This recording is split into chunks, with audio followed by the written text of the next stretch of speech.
je crois que je n'exprime pas que mes sentiments personnels en disant que nous sommes particulièrement heureux que Wayne Hankey ouvre ce colloque. Après des études dans les lieux les plus prestigieux du monde, Oxford, Cambridge, Harvard et Boston College, M. Hankey est devenu professeur à l'université de Halifax au Canada. Tous ceux qui They can't hear in the back. They want it louder. Tous ceux qui étudient sérieusement Thomas d'Aquin connaissent son ouvrage God in Himself, une étude sur la doctrine de Dieu dans la Somme théologique. Cet ouvrage est important parce qu'il a entièrement renouvelé la question de la présence du néoplatonisme dans la pensée thomasienne.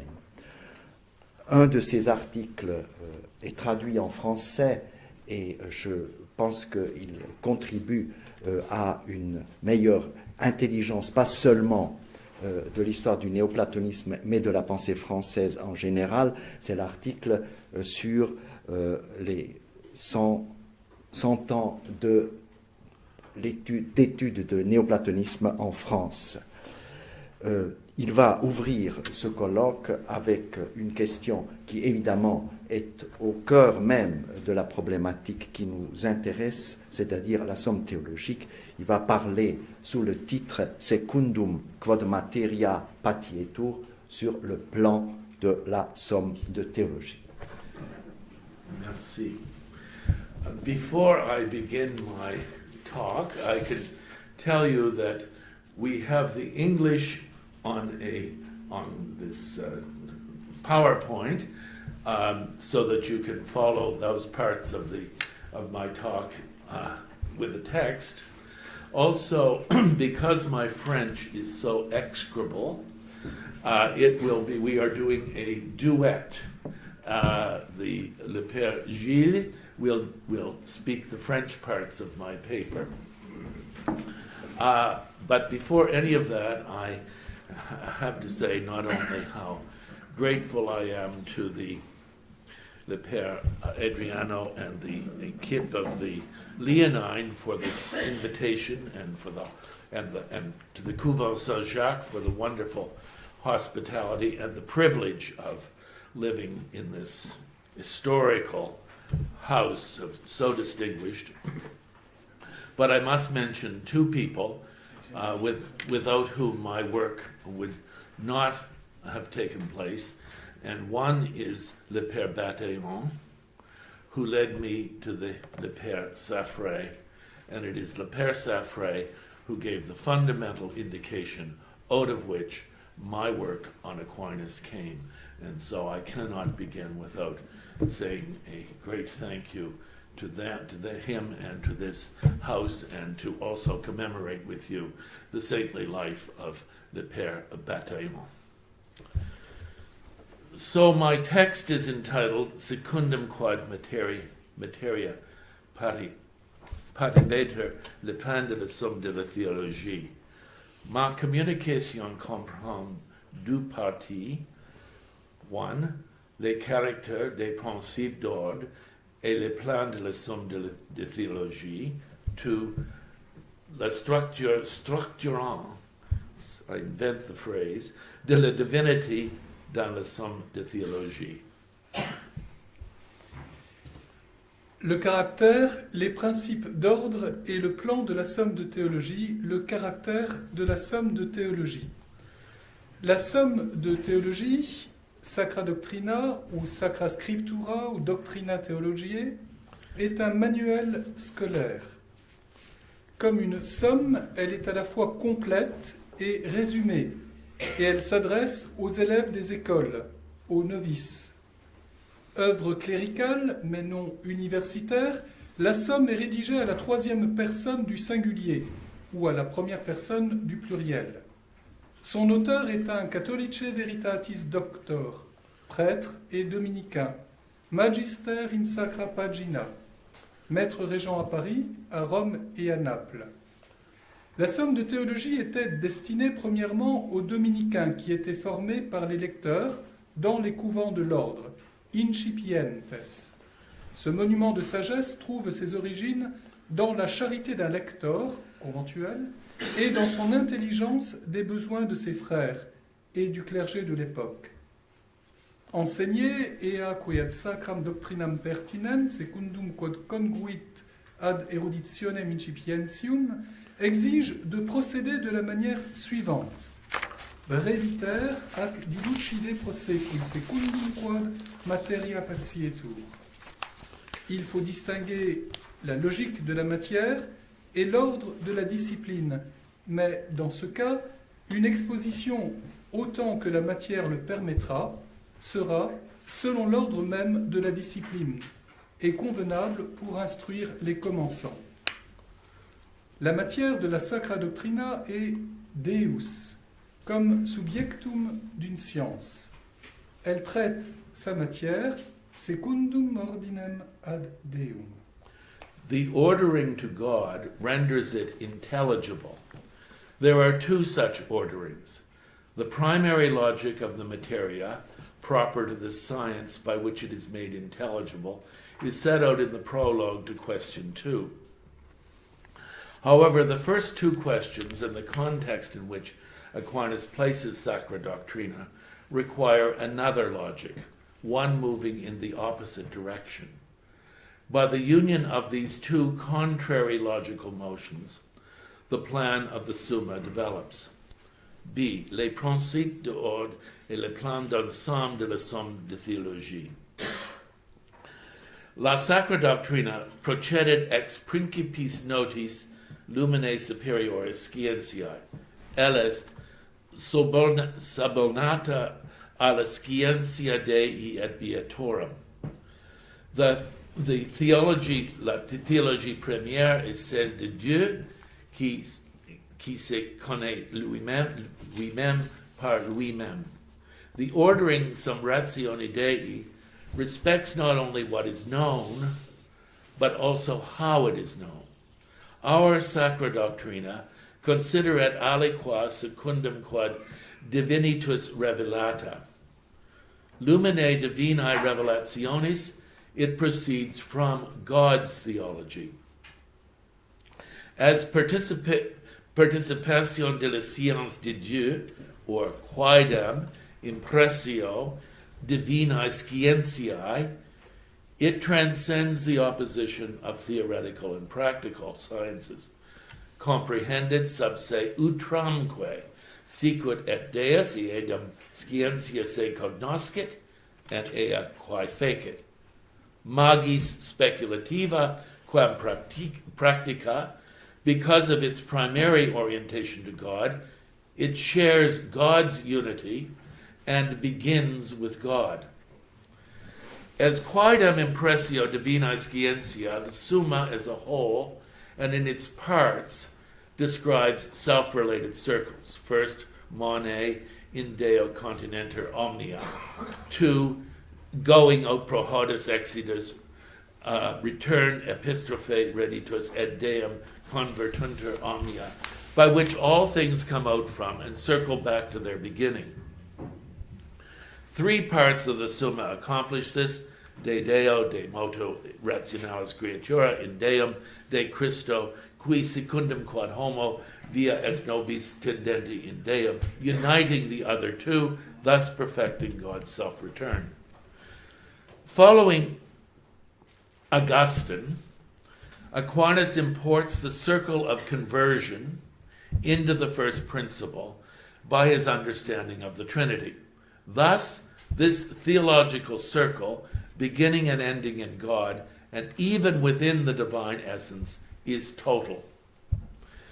Besides Sacra Doctrina, however, another theology, one of the philosophical disciplines, which seem to give a complete account of reality without Christian revelation, is asserted and appears first.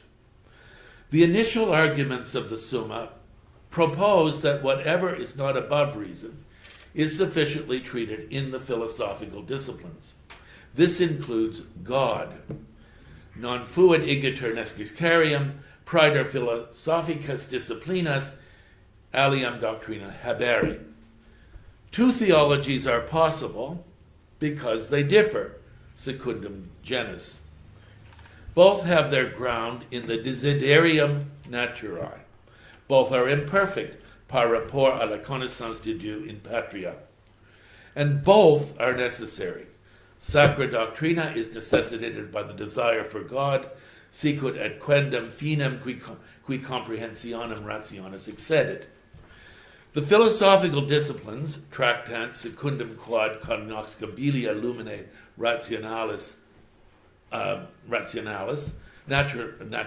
naturalis rationis, the epistle to the Hebrews makes the existence of God rationibus irrefragabilibus etiam et philosophiis probatum part of the revelata. Praeclara ingenia are led to a real, even if incomplete and anguish, felicitas, to which philosophy and the lives of her servants are ordered.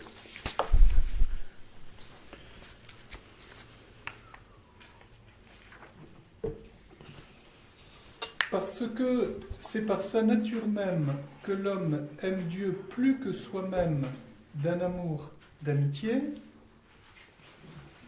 by devoting themselves to contemplation as ratio vitae, philosophers can develop amor amicitiae for God. Et Dieu, s'il aime le sage païen, c'est qu'il lui donne la gratia gratum faciens pour réaliser cette amitié. Sacra doctrina gives the revealed truth surpassing the capacity of reason, so that humans, in accord with the demands of rational freedom, which they possess as divine image, can direct their intentions and actions to the supernatural end, which alone fully satisfies it. Philosophy's work by the light of nature is necessary not to the theology of God lui-même, but to Sacra Doctrina. She requires the strengthening of the human intellect to make it capable of understanding revelation.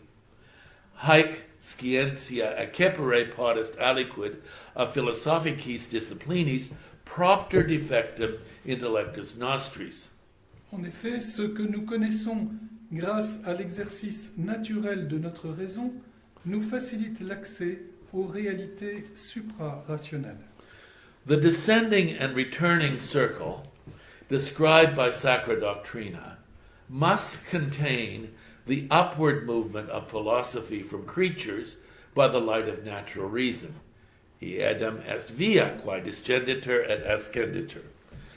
Philosophy is maintained alongside and within what surpasses, because gratia non tollit naturam, sed perficiet. Grace is relative to nature. The two ordering logics meet with the proof for the existence of God. The necessity of philosophical proofs and the necessity of their efficacy are given. Apostolos dicit, invisibilia Dei per ea quae facta sunt intellecta conspiciuntur, sed hoc non esset, nisi per ea quae facta sunt possit demonstrare Deum esse, primum enim, quod operatur intelligi de aliquo est and sit. The combination of philosophy and scripture reoccurs immediately preceding the quinque via, diciter exodus 3, ex persona Dei, ego sum qui sum. Uniting the way up and the way down is characteristic of St. Thomas. Cette correspondance entre témoignage biblique et analyse philosophique, ainsi que la thèse de la démonstrabilité de l'existence de Dieu, conjointe à l'affirmation de la nécessité de cette preuve, constitue autant d'éléments caractéristiques de la position de Thomas, critique et optimiste à la fois, qui ne veut ni laisser la connaissance du divin à la seule foi, ni admettre une réduction de la foi aux limites de la simple raison. My aim is to set out the lesser circles within the De Deo in se, by which Thomas's multi-layered thearchy manifests the God who embraces us within a cosmos, natural and spiritual. I shall not give details of the structure of the Summa. However, Father Oliva has recently brought out the role of final cause in the Summa's logical motions. This matches well with what I call inclusive perfection, and I treat the place of final cause next. Ressort au plan de la Somme de Théologie la causalité finale et les perfections compréhensives. Final cause justifies the Summa as a whole. Si intellectus rationalis creatura pertingit non posset et primum causum rerum remanipit inane desiderium naturae, quod est alienum a fide, et similiter etiam est praeter rationem. En conséquence, l'objet principal de la doctrine sacrée est de transmettre la connaissance de Dieu. Le Père Oliva écrit à propos de l'esquisse préliminaire de l'organisation de la Somme, apparaît déjà la connexion entre la secunda et la tertia pars. En effet, après avoir montré dans la secunda la façon dont l'homme, en tant que créature rationnelle, est capable de retourner vers sa fin, dans la tertia, Thomas nous montre comment cela est possible dans notre réalité humaine actuelle, à travers le Christ et les mystères de sa vie humaine et à travers les sacrements qu'il nous a laissés. the resulting system has a finality which I call inclusive perfection. By this I mean the end as return to source or beginning, but with this difference, the beginning as end includes what is traversed between the source and the end.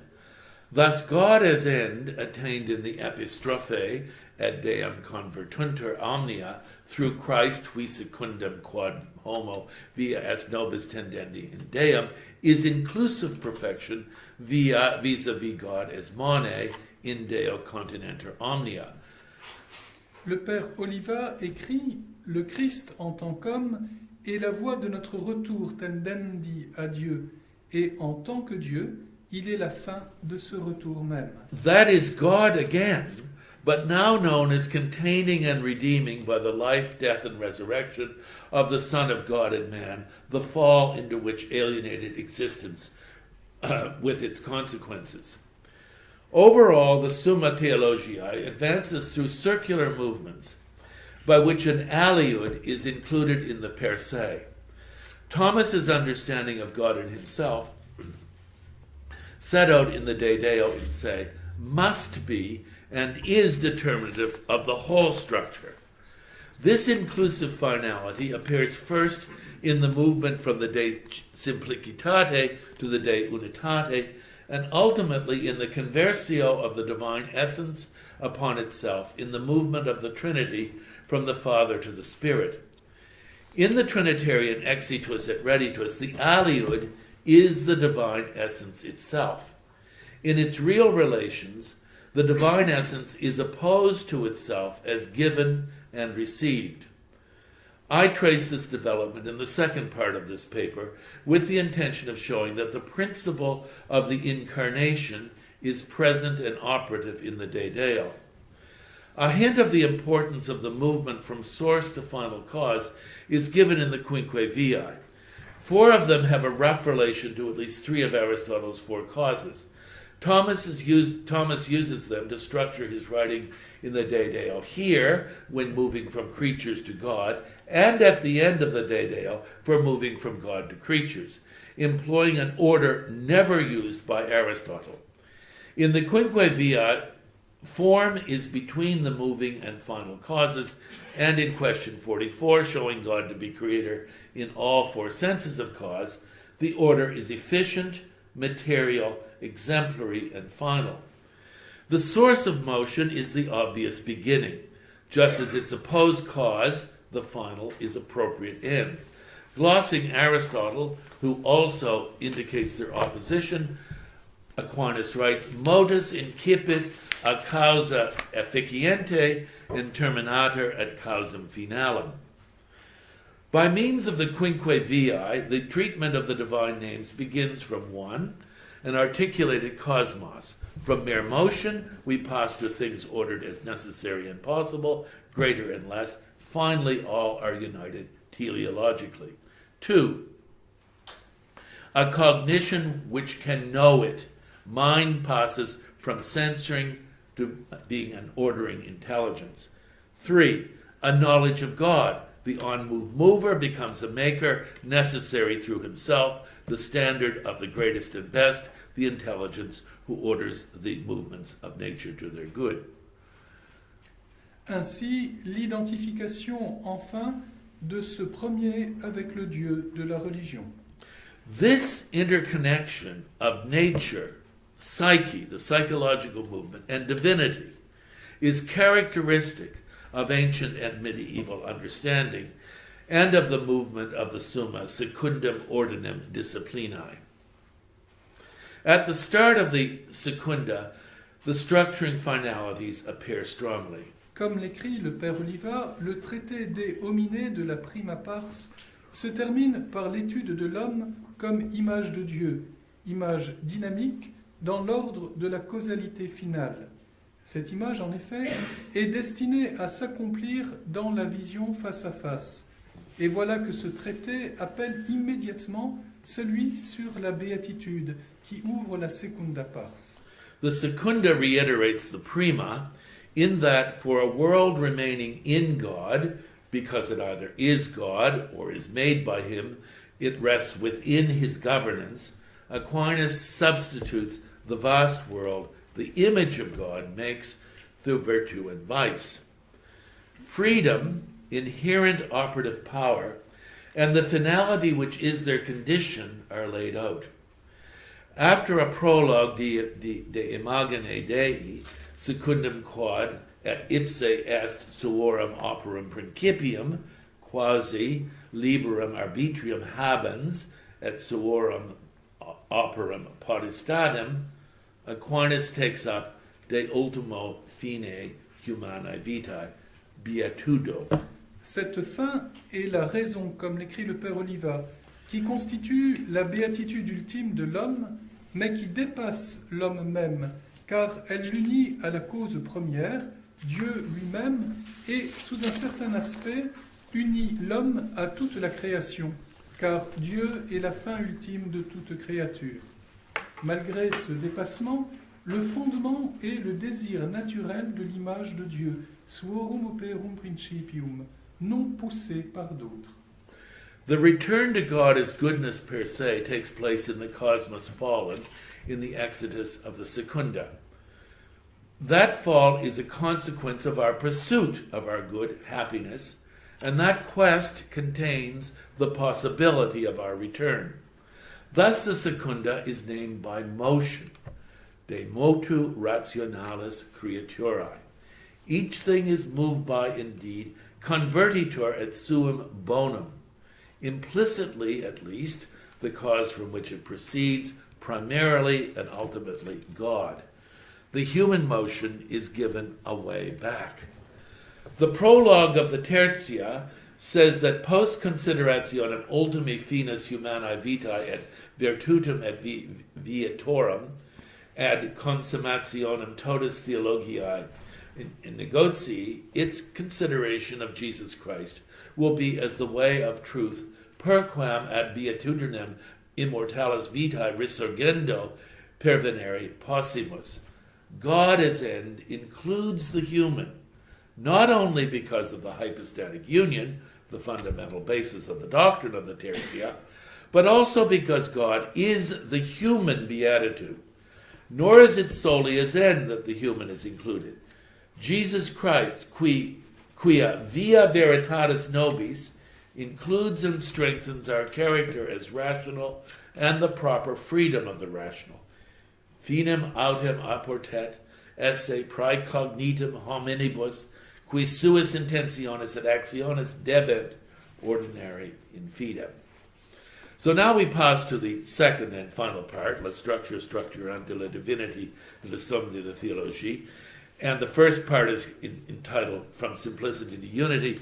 And I simply go quickly through the tripartite structure of the De Deo. I don't think we need to tell you that. I think we can just see it, and then we come to the questions within the Essentia and Unitate Essentia, the Ansit Deus, Quomoda Sit, and Operationis. So now we come to, in my view, a crucial part of my paper upon which a great deal depends. The names of the substance. Aristotle's Primum Movens Immobile, essay in Act 2, begins our knowing in Deo in the names of the divine substance. It is negative theology, podius quomodo non sit. The initial question, de simplicitate, argues from the absence of potentiality to the lack of all composition. The impassible God is set absolutely against everything else. It moves, he is unmoved and immovable. Its potentiality makes it movable. He is nullo modo in potentia. It is composite. He is utterly simple. By way of Aristotle, with modifications and additions, we arrive at the beginning of a Neoplatonic circle of mone, prohodos, and epistrophe. The conceptual names common to the essence have a circular structure from simplicity to infinity and back again to unity. The treatise, the names in its structure derive with modifications from Dionysius and hence from Proclus. De simplicitate is God as mone, in which all is implicit. Prima mens negates all composition, is per se forma, and per essentiam suum formam. Thus subsistent and unified with essentia. The entrance to the divine is the Platonic Aristotelian denial of corporeality. De perfectione continues the mone. Certes, les perfections de toutes choses sont en Dieu. God in una existentia omnia praehabit. Perfection is a negation by eminence, not in a genus. God is uniquely ipsum esse per subsistens, and can have no proper likeness. Thus, creation is participatio. De bono in commune begins the exitus. Plato merges with Aristotle in the Neoplatonic manner.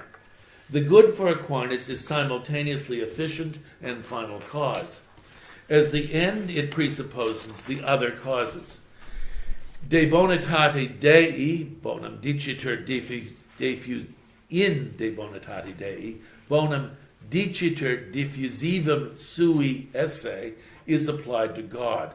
Omnes perfectionis effluent ab eo. At de infinitate Dei, we reach the furthest extent of the exitus. Deo, de et partout and in toutes choses en temps qui est sans limite et infini. Maxime formale, omnium est, ipsum esse, and thus is infinite and perfect. Existentia Dei in rebus, God exists in all things, intime et immediate. Sicut agens ad est ei in quod agit, God is everywhere, ut dans eos esse et virtutum et operationem. The reditus begins at 9 by denying mutability of purus actus. Because time depends on motion, mutability denied leads to eternity. Another negation, inclusive as tota simul, eternity is non est aliud quam ipsi Deus and propria mesura ipsius esse. 11, ending the circle of names predicated ad divinem substantiam, is de unitate Dei, because unum convertitur cum ente, one adds nothing real. The unity is above things, ex eo simplicitate, in things, ex infinitate eius perfectionis, and of things, because from it comes the unity of the world. Unity is thus an inclusive perfection, containing the difference between the starting perfection, simplicity as the exclusion of all composition, and the many and varied beings which, implicit in it, came out from it. Part B. From knowing to beatitude. 1. The structure. God circles upon himself in self-knowing and self-loving. The operationes Dei are tripartite. First 11 questions treat de scientia et voluntate, et ea quae respiciunt simul intellectum et voluntatem, quae manat in operante. Second, the De Potentia Dei treats the operatio quae procedit in exteriorem effectum.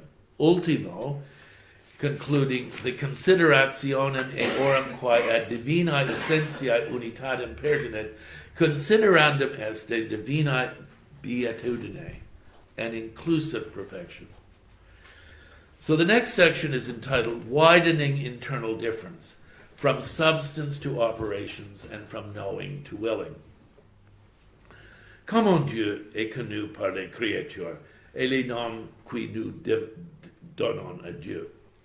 Here are three of Aquinas' characteristic doctrines: created grace, his cataphatic teaching on how we name God, and the analogy of being. We step out of the Dionysian circle and mentality to self-reflexive knowing. Aristotle reemerges. These questions terminate the first naming and are a break in the argument. The greater transitions in the Summa are preceded by a gathering or inclusive perfection, here the name unity. We arrive at God's own knowledge from one of his effects, our knowing and naming of the divine substance. The likeness of our created knowledge to the divine knowing is by analogy. As manifesting a created likeness, knowing and naming, in common with the Quinque Viae and Thomas's method throughout, are a higher step in the ascent from effect to cause. As self-reflexive, the move is a further descent into the divine self-differentiation. The two motions go together, up and down. Aquinas learned from Dionysius that tria inveniuntur in substantiae spiritualibus sicut essentia virtutis et operatio. The structure God gives his effects as their cause, Aquinas applies to the De Deo by the division eorum quae ad divinam substantia pertinent from quae pertinent et operationem ipsius. Such structure requires thearchy, with an ever-widening and strengthening of differentiation. The operations involve such a widening, and here are steps of them. A, their separation from the names of the essence, according to the distinction just given between substance and operations. B, both knowing and willing in the simple essay requires self-relation. Diciter in libro de causis, quod sciens essentiam suum, redit ad essentiam suum. Life is attributed to God, ipsum esse subsistens, because knowing is motion, motionless motion. C, knowing is not ecstatic. Importat relationem et creaturas secundum quod sunt in Deo, but his will requires creatures as they are, in se ipsis. Thus, the procession of things outside God's essence requires de voluntate. D, the affirmation of known by the knower is the further identity by ecstatic impulse in which knower becomes lover. With will, God is moved by himself as by another. Voluntas cuius objectum precapali is bonum, quod est extra voluntatem, oportet quod sit moto ab alio. Thus motionless motion arises again. God non moviatur ab alio ab se, sed a se tantum, et secundum hoc Plato dixit quod prima movit se ipsum. E, knowing is multiplied in the plures ideas, allowed because multiplicator ideae non causanter a rebus sed ad intellecto divino comperante essentiam suem ad res. F. Finally, because truth is in judgment, it requires reflexive comparing.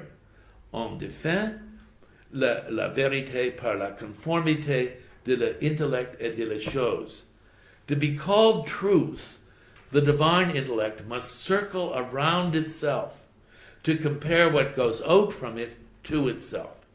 The enjoyment of the result is part of the felicity of the divine beatitude. 4. From creature to creature and from God to creature and from creature to God.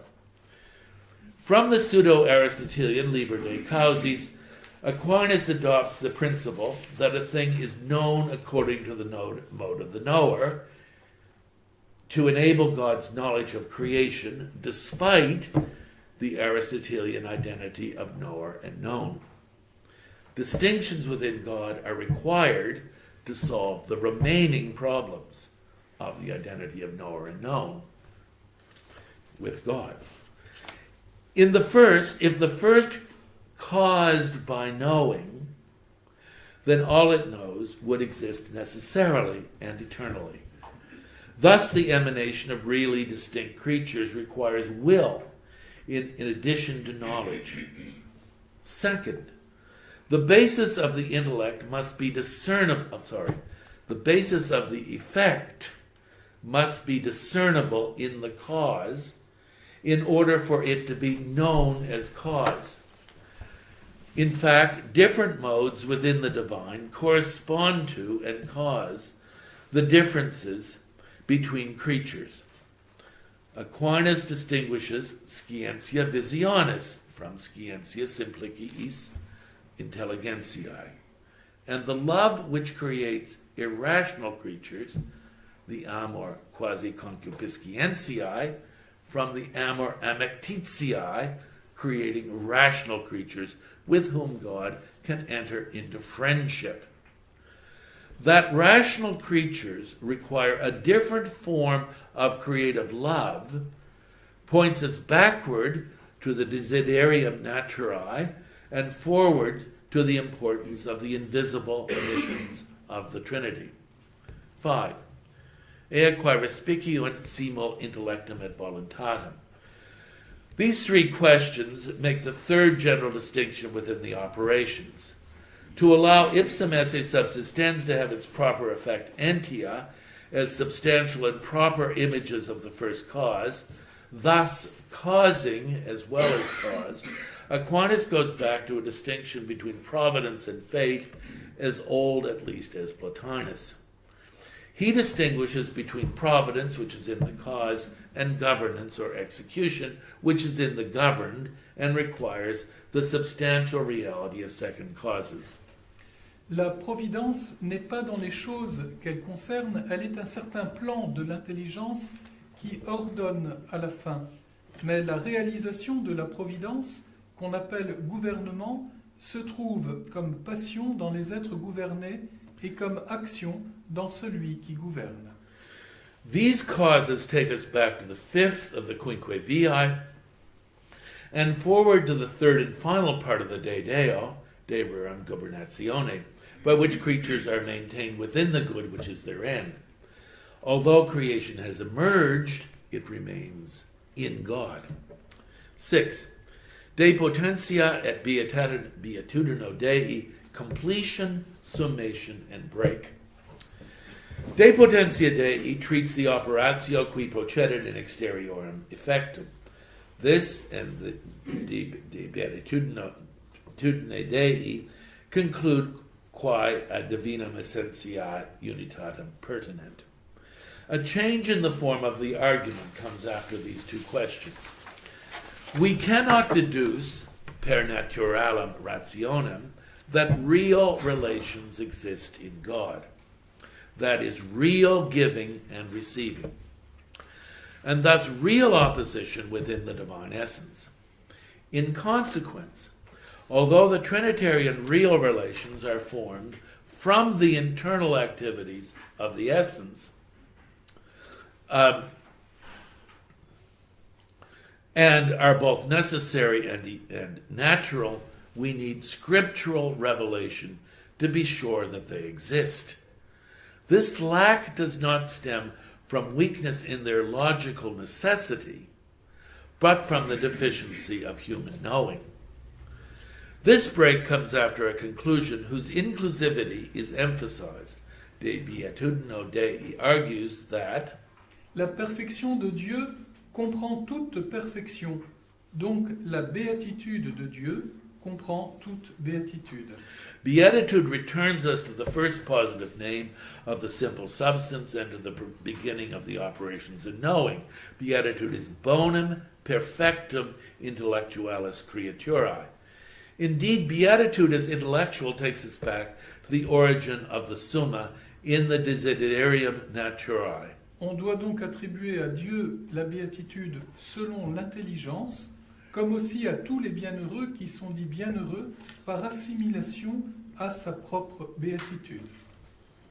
Comparably to the conclusion of the circle of the divine names, happiness draws us into the divine perfection. Tout ce qu'il y a de désirable, de la félicité contemplative, il retient la perpétuelle et infaillible contemplation de lui-même, ainsi que de tout le reste. De la félicité active, il tient le gouvernement de tout l'univers, et du bonheur terrestre, les plaisirs, les richesses, la puissance, la dignité et la gloire. So, the final part. From giving and receiving in the divine essence to the datio irredibilis.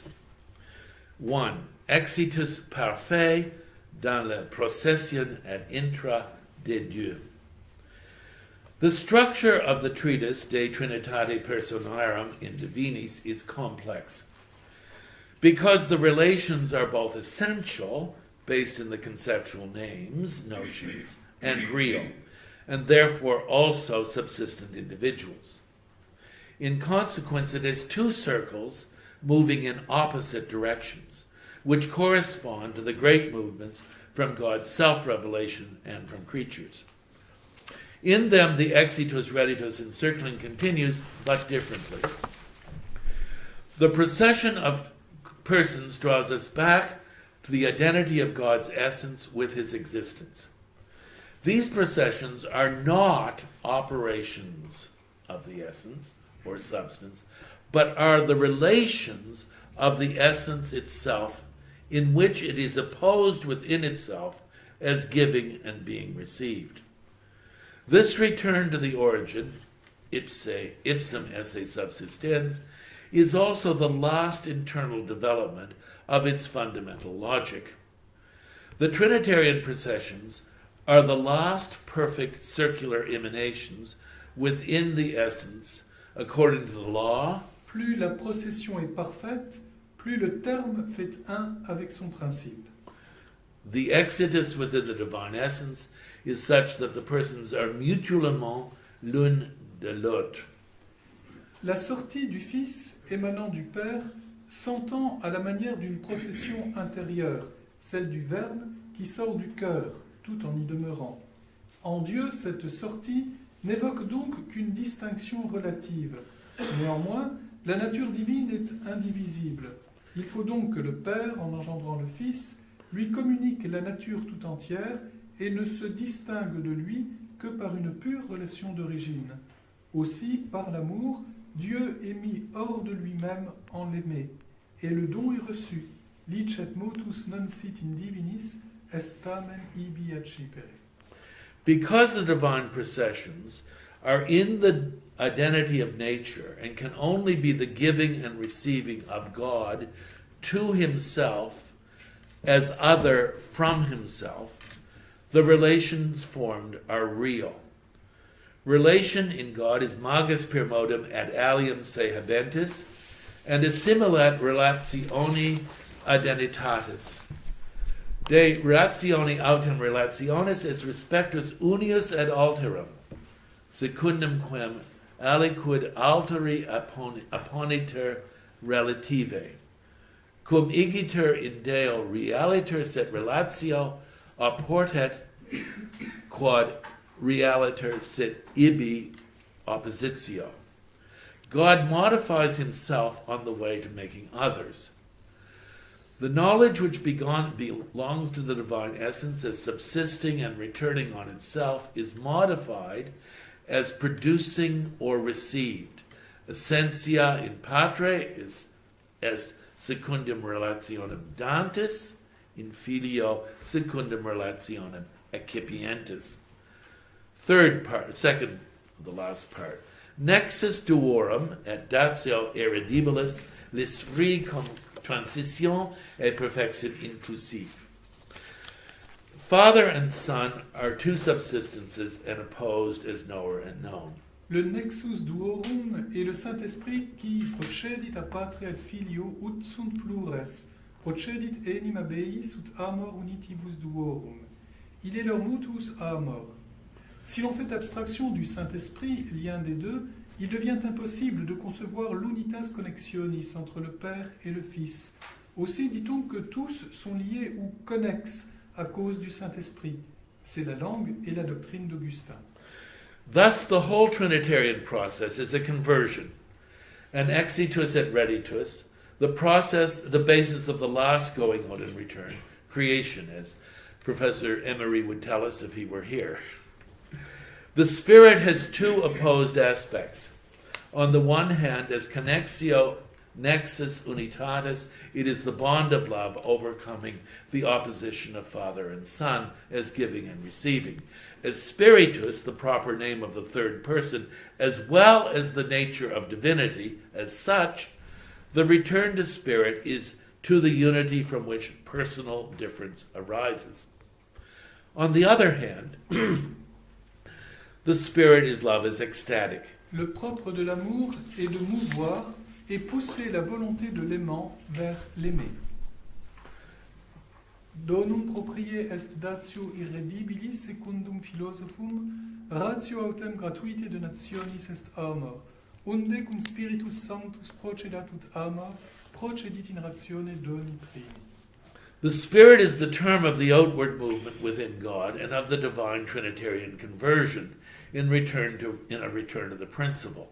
The Spirit is also the mission of God to fulfill the desiderium naturae and the way to the procession of creatures. The motion and impulse of love carry both God in himself and us back to unity and out again. Nous possédons Dieu lui-même. That's the third part. With the gift of God himself, the desiderium naturae of the rational creature and the amor amictitiae of God arrive at their end, qui comprehensionem rationis excedit. Et la créature raisonnable arrive à sa fin en accord avec sa nature. Deus dicitur esse sicut cognitum in cognoscente et amantum in amante, et quia cognoscendo et amando creatura rationalis sua operatione attingit et ipsum Deum, secundum estem specialem modum Deus, non solum dicitur esse in creatura rationale, but etiam habitare in ea sicut in templo suo. Ce nouveau mode de présence de la personne divine demande la gratia gratum faciens. Par cette présence, nous possédons la potestatem fruendi divina persona. C'est le Saint-Esprit que l'on possède et qui habite l'homme. Aussi est-ce le Saint-Esprit lui-même qui est donné et envoyé. So radical is the exitus of God, even outside the essence, that Thomas writes, Ipse met Spiritus Sanctus, dati, dater, et emiter. Finally, before the conclusion, divinae personae secundum rationem suae processionis habet causalitatem respectu creationis rerum. Creation is emanatio totius esse ab ente universale. the proper action of God alone. Its distinguishing effect, esse absolute, the subsistence on which everything else in the creature depends, and that images ipsum esse subsistens. As the beginning we have what is common,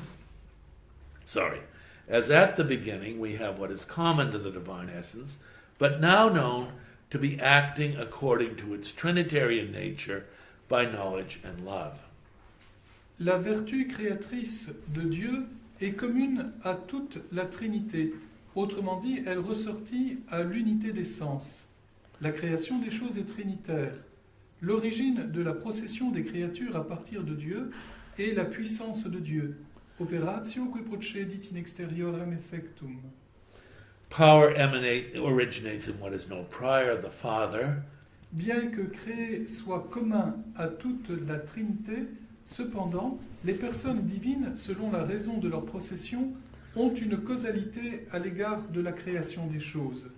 Dieu est cause des choses par son intelligence et sa volonté. Ainsi, Dieu le Père a-t-il produit la créature par son Verbe, qui est le Fils, et par son amour, qui est l'Esprit Saint. De la sorte, les processions des personnes sont la raison de la production des créatures. We remain within the logic of ipsum esse subsistens, because there is no motion or mutation in the act of creation. Its fundamental structure is relation and the opposition of giving and receiving. La création passivement prise est dans la créature et elle est créature. It is a real relation. La relation de la créature à Dieu est une relation réelle, mais pas mutuelle. La relation est de la créature à Dieu. Received outside the essence, this divine exitus is an imperfect othering. La procession ultime et la créature conviennent inégalité. Pour Thomas, le bon est communicatif de soi dans le sens où la fin est dite mouvoir. The end is that the divine self-communication be as complete as possible. For this, difference is necessary. Ainsi, la bonté qui est en Dieu sous le mode de la simplicité et de l'uniformité est-elle sous le mode de la multiplicité et de la division dans les créatures. Conclusion. Secundum quod materia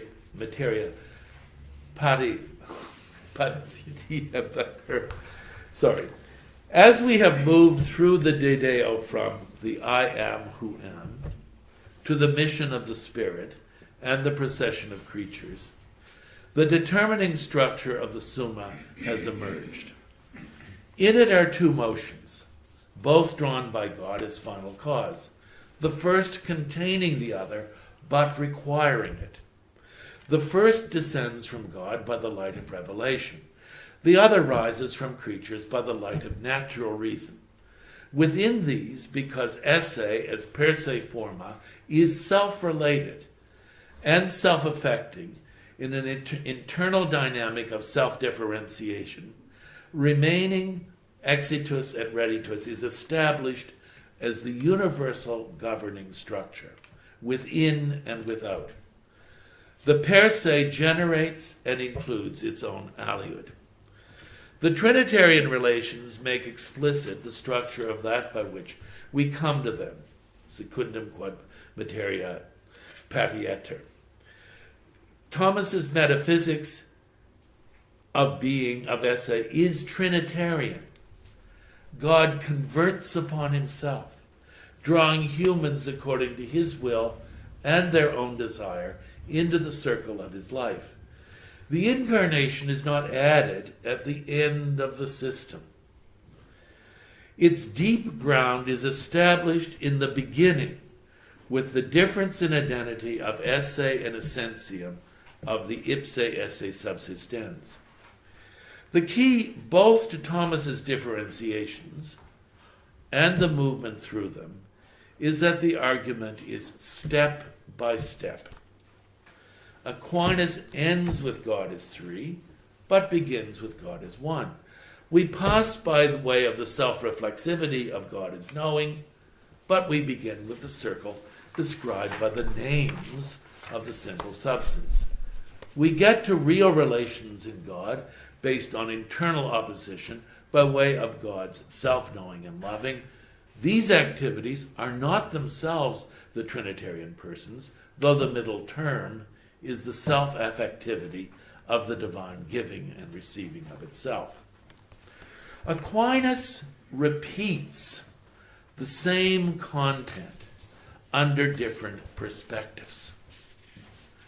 The mutual interplay of form and content enables both our transition from one perspective to another and our acceptance of the changes to the immutable content consequent on these transitions.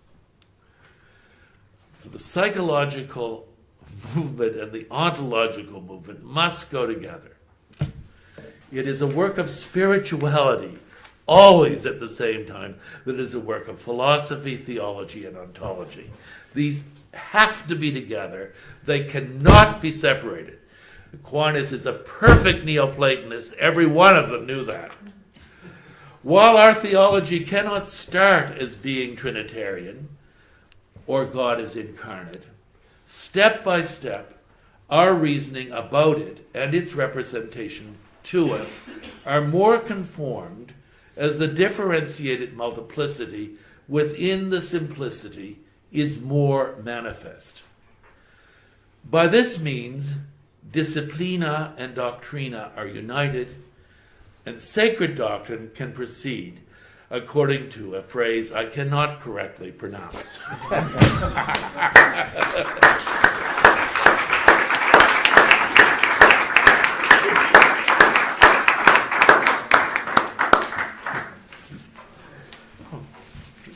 Je remercie M. Hankey pour cet admirable exposé, très riche, et je suis certain qu'il y a beaucoup de questions, beaucoup de commentaires à propos de cette magnifique vision unitaire. Qui voudrait prendre la parole? There's someone in the back, but we just want questions.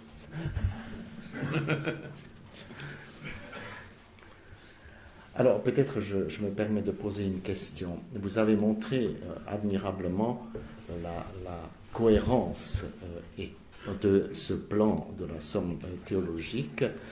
Vous avez montré à quel point, à la fin vous l'avez encore accentué, cette inspiration est néoplatonicienne. Qu'est-ce qu'on peut dire des dettes que Thomas a vis-à-vis de ses contemporains? Est-ce qu'il y a, ou de ses prédécesseurs, qu'est-ce qu'il doit aux théologiens du XIIIe siècle? Well, I mentioned this connection between psychological or spiritual movement and ontology and theological movement. And I mentioned it, and I put it in the context of Neoplatonism. But that is, of course, not necessary at all. I mean, this is normal. The separation of these elements is a modern, very recent invention, and partly belongs to a misplaced desire to get an objectivity which is opposed to a subjectivity. This was never the case for the ancients and medievals. And it is crucial that the great triad is nature, God, and the human self. This is the fundamental structure. This is the fundamental structure that is common to certainly the philosophies of the late ancient world, but also to the fundamental positions of Christianity, Judaism, and Islam. And it is only in the modern world with certain abstract separations that we have divided these from one another and created various forms of mechanical objectivity. And this is, we cannot understand Aquinas if we do not know that the self must be moving and is being moved in every step of the argumentation.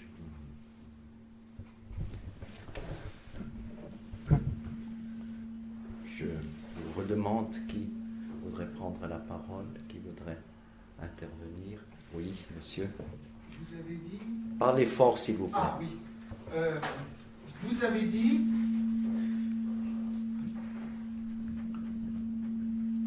We got a problem here.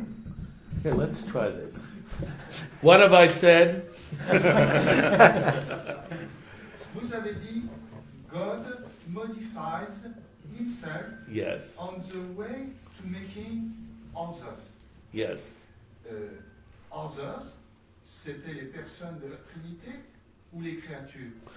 In that case, I was speaking of the others as the créature.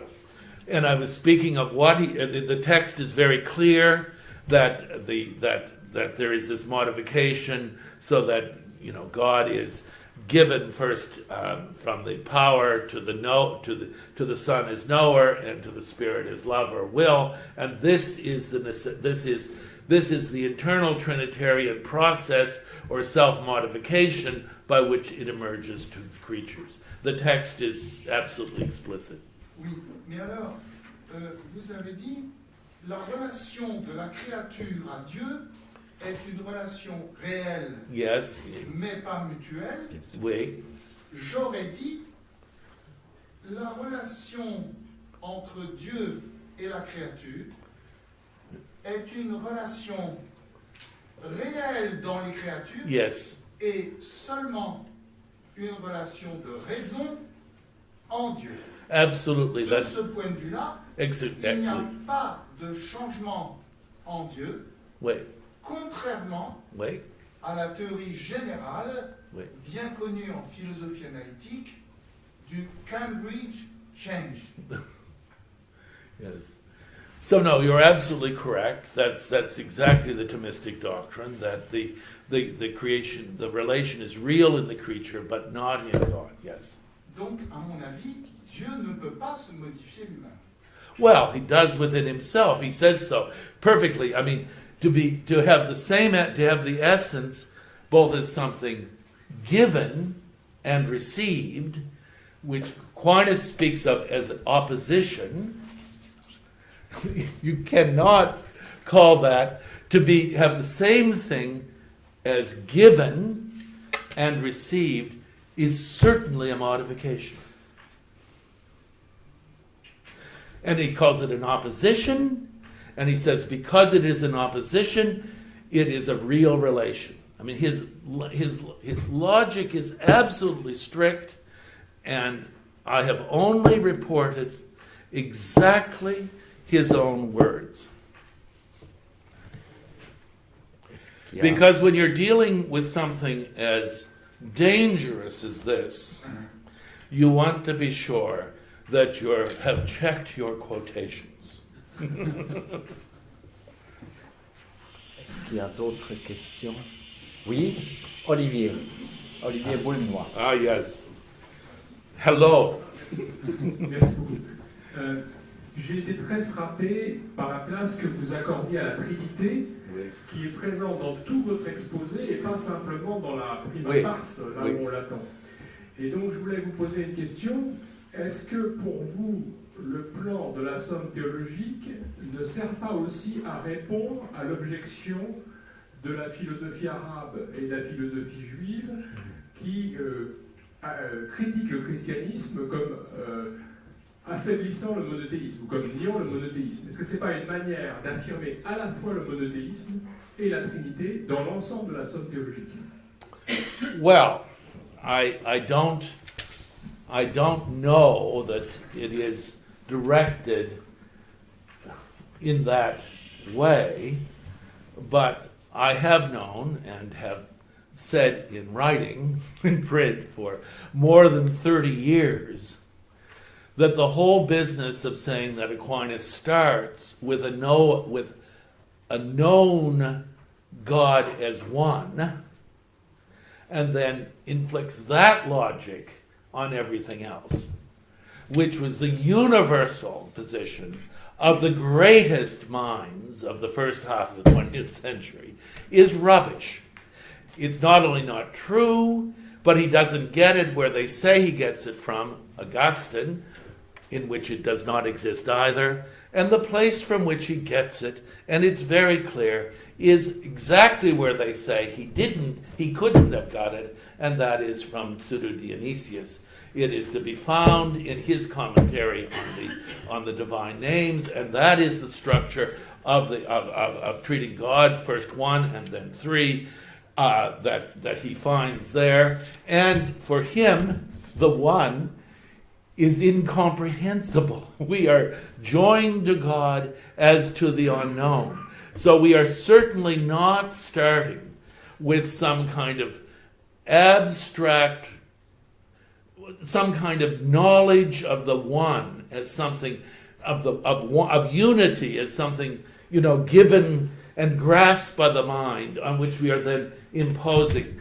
Yes, so I don't know that he is directing anything against Judaism and Islam. I actually think that the very first article